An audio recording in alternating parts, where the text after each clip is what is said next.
This is Good Morning America with Charles Gibson, Diane Sawyer, and Robin Roberts.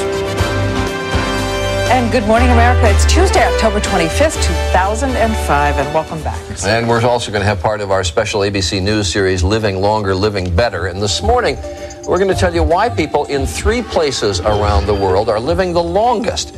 We've got the man who went to these places and brought back their secrets. One of them, actually, in the United States, and we'll tell you about him. Americans, if given the choice, would like to live to be 87 years old, which is 9 years older than the current life expectancy, which is 78. Our next guest has traveled to 3 parts of the world where people do live the longest to find the secrets of longevity. Dan Buettner wrote about what he found in the new issue of National Geographic, which is available on newsstands on Friday.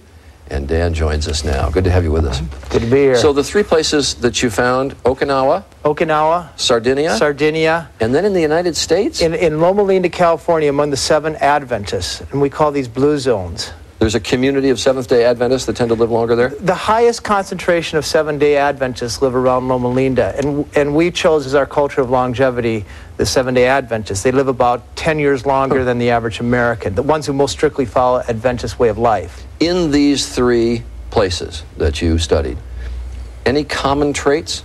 Well, you know, we've all heard of the Atkins diet, but the cultures of longevity are basically eat a plant-based diet. They almost avoid all meat, or they have very little meats in their diet traditionally. They also tend to be bean eaters, and they also tend to invest very heavily in family and in community. Put a huge emphasis on those 2. All right, let me start with Okinawa. All right. That's the longest living population in the world? It has the longest disability-free life expectancy in the world, so the longest, healthiest living people in the world. Right. And what about those on Okinawa? Why? Well, first of all, they don't have a word for retirement. They don't think of life as a time where you work and then sort of stop. They have a word called ikigai, which essentially means the reason for which you wake up in the morning. And it could be a passion for karate. It could be a passion for teaching. And it's that passion that drives them into to age 100 with vigor and vitality. And how about community? Is there anything about community in Okinawa? They have a word called moai, and they tend to travel through life with a little group of friends. It's sort of a mutual support network. And we found studies, we actually cite studies in the National Geographic article that show that people have at least 2 good friends they can call no matter how bad their day is. They'll tend to live longer than people who are isolated. How about Sardinia? Sardinia, that's the longest lived men in the world are found there. And it's not all of Sardinia, it's actually a small mountainous region that experts call the Blue Zone.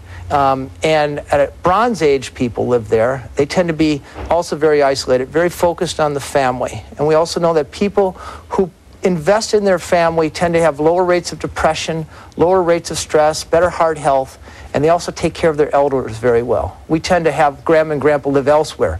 In the Blue Zone in Sardinia, they always live with the family. And in Loma Linda, California, you said there at the end, those who follow the Seventh-day Adventist lifestyle most closely live 10 years longer. Yeah. They're largely vegetarian. They avoid smoking. They avoid pork. They have very strong faith. 1 day a week, no matter how busy they are, they stop everything and they focus on their God and their family. And we know from studies that people who go to church at least 4 times a month live as much as 2 years longer than people who don't. So faith is probably a good thing to have, no matter what religion you are. There is a faith element in it. That's interesting. Yeah.